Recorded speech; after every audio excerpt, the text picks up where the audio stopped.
Hello everyone, welcome to my channel. Let's start. So today I am here with a new video जिसमें मैं आज आपके साथ new note share करने जा रही हूँ।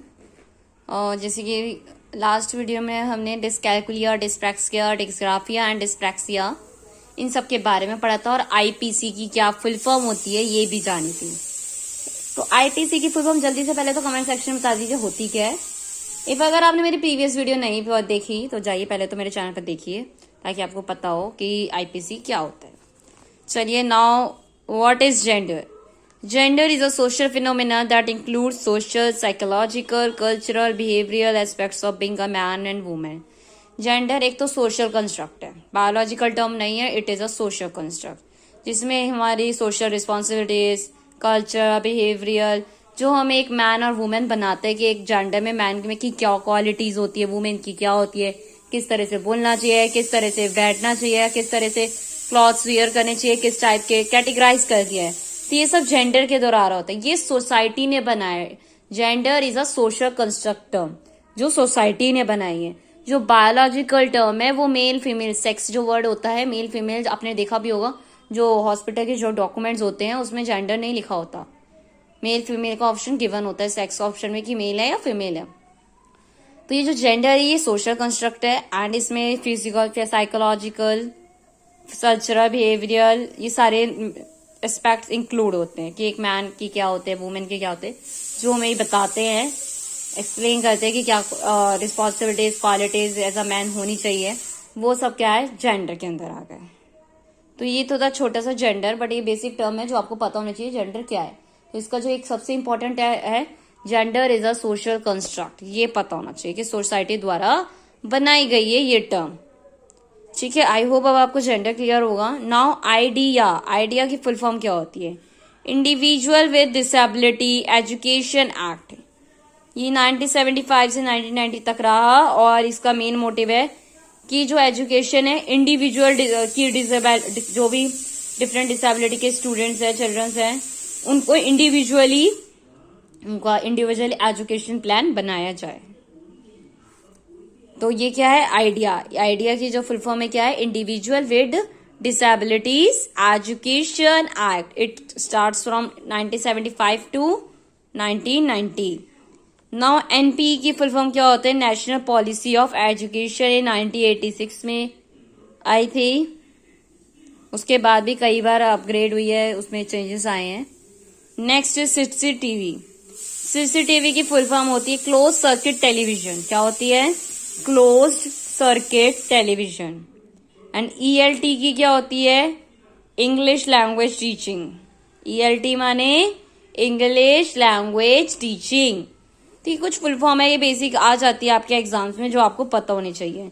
तो आज हमने टोटल 3 फुल फॉर्म्स पढ़ी है। जेंडर क्या होता है, क्या टर्म है, क्या सोशल कंस्ट्रक्ट है, इस चीज के बारे में हमने पढ़ा है। आगे की जो नोट्स है मैं वो आगे की वीडियो में शेयर करूंगी, क्योंकि हम थोड़ा थोड़ा डिस्कस करेंगे ताकि हमारे माइंड में कैप्चर रहे, याद रहे पॉइंट्स।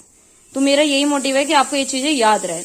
आगे के नोट्स मैं आगे की वीडियो में शेयर करूंगी आपके साथ। एंड नाउ अब it's time to share my daily routine, teaching life routine. आज जैसा कि है 10 सितंबर 2025 एंड आज का दिन भी काफी अच्छा ही रहा है। मैं मॉर्निंग में स्कूल पहुंच गई थी 10 मिनट्स पहले अप्रॉक्स, टाइम से 8 o'clock की टाइमिंग है तो हम 10 मिनट्स थे अप्रॉक्स, तो मैं पहुंच गई थी टाइम से। देन आफ्टर डेट वहाँ पे 8:15 हमारी प्रेयर स्टार्ट होती है, तो तब तक बच्चे आ गए थे, सबको क्लासेस में बैग बच्चे रख के प्रेयर स्टार्ट होती है। प्रेयर स्टार्ट होते ही जब बच्चे प्रेयर स्टार्ट होती है फिर हम बच्चों की ड्रेस वगैरह चेक होती है, यूनिफॉर्म चेक होती है।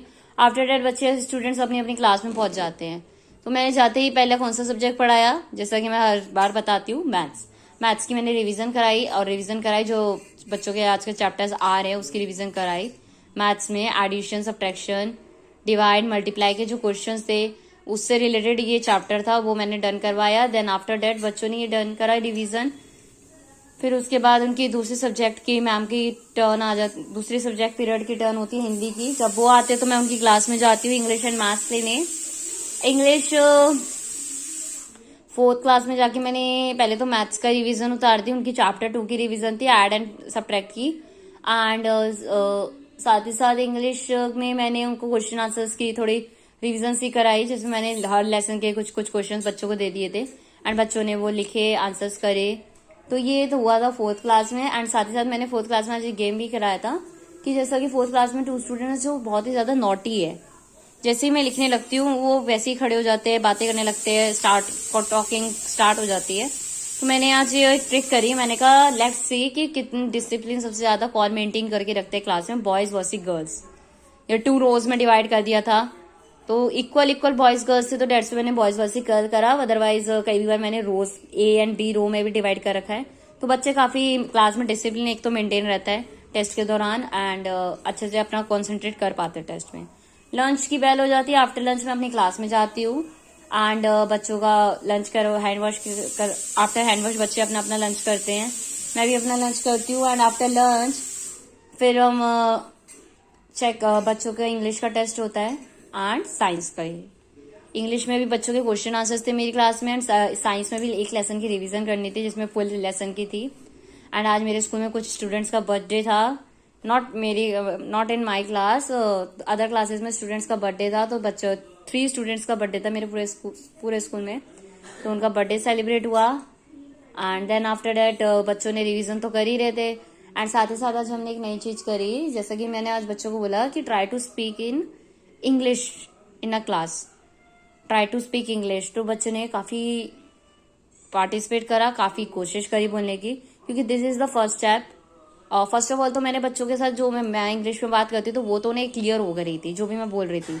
कुछ दिन मैंने ये ट्राई करा, जो भी मैं प्रॉपर इंग्लिश बोल रही थी वो बच्चों को क्लियर हुई। देन आफ्टर डेट कुछ समय बाद मैंने अब बच्चों को बोला है कि आप ट्राई करो, क्योंकि बच्चों को जब समझ आ रही है, इफ बच्चों को समझ ही नहीं आएगी तो वो बोलेंगे कैसे। बच्चों को अब एक्सप्लेन हो गई है, नाउ अब वो खुद से ट्राई कर रहे थे एंड वो बहुत ही अच्छे एक्टिवली पार्टिसिपेट कर रहे थे, काफी स्टूडेंट्स, जो देख के मुझे काफी अच्छा लगा एज अ टीचर कि मेरे स्टूडेंट्स इस चीज को काफी कोशिश कर रहे हैं इम्प्रूव करने की। कुछ स्टूडेंट्स मिस्टेक कर रहे थे बट गलतियों से ही तो बच्चे सीखेंगे, देन धीरे धीरे और अच्छी इम्प्रूव होगी।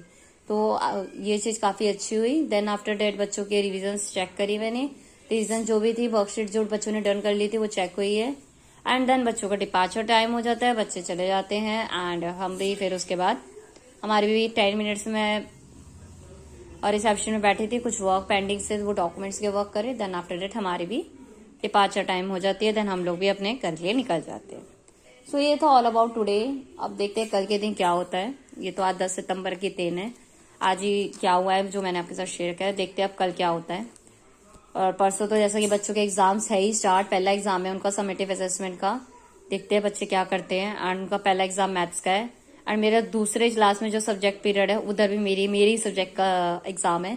दोनों क्लासेस में मेरा एग्जाम है एंड दोनों में ही मुझे मैनेज करना है, देखते हैं कैसे होता है। सो आज के लिए इतना ही। आई होप आपको वीडियो अच्छी लगी होगी, अच्छी लगी तो लाइक शेयर तो कर ही दीजिएगा एंड कमेंट में जरूर बताएं IPC की फुल फॉर्म क्या होती है एंड ये कब स्टार्ट हुआ था। एंड जाने से पहले मेरे चैनल को सब्सक्राइब कर दीजिए ताकि और भी ऐसी वीडियोस मैं आपके साथ शेयर करती रहूं। So thank you so much everyone for watching my video and don't forget to subscribe my channel.